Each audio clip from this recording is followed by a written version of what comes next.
కార్తికేయ 1, 2 మధ్యలో 8 ఏళ్ల గ్యాప్ వచ్చింది. అది కావాలని తీసుకున్నారా లేక కథ రెడీ అవ్వడానికి అంత టైం పట్టిందా అన్నది తెలియదు. కానీ చందు మొండేటి నిఖిల్ కాంబినేషన్లో వచ్చిన కార్తికేయ 2 రెండు సినిమాలు మంచి సక్సెస్నే అందుకున్నాయి. కార్తికేయ వచ్చిన 8 ఏళ్ల తర్వాత కార్తికేయ 2 వచ్చింది. అయితే కార్తికేయ 2 పాన్ ఇండియా లెవెల్లో రిలీజ్ కాగా నేషనల్ లెవెల్లో ఆడియన్స్ని అయితే ఆ సినిమా మెప్పించింది. కార్తికేయ 2 చూసిన తర్వాత కార్తికేయ 1ని డబ్బింగ్ మూవీని వెతికి మరీ చూశారు నార్త్ ఆడియన్స్. ఇక రెండిట్లోనూ హీరో పాత్రకు ఉన్న బలం ఇంకా అదే పాత్రలు రెండో పార్ట్లో ఉండడం అందరికీ నచ్చేశాయి. అయితే కార్తికేయ 2 ఎలాగో సక్సెస్ అవుతుందని ముందే నమ్మకంతో ఉన్న టీం కార్తికేయ 3ని కూడా అనౌన్స్ చేసేసారండోయ్. ఇక కార్తికేయ సిరీస్ ఇంకా కొనసాగుతూనే ఉంటుంది అనిపించేలా పార్ట్ 3 అయితే అనౌన్స్ చేశారు. అంతేకాదండోయ్, కార్తికేయ 3కి సంబంధించిన కొన్ని సీన్స్ చివర్లో వేశారు.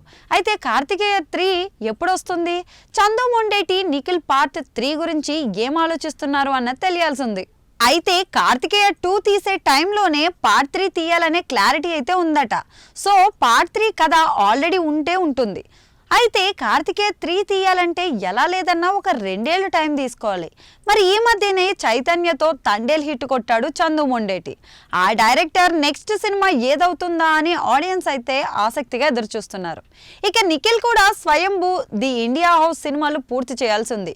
ఈ 2 సినిమాలు పూర్తి చేశాక కానీ వేరే సినిమా చేసే వీలుంటుంది.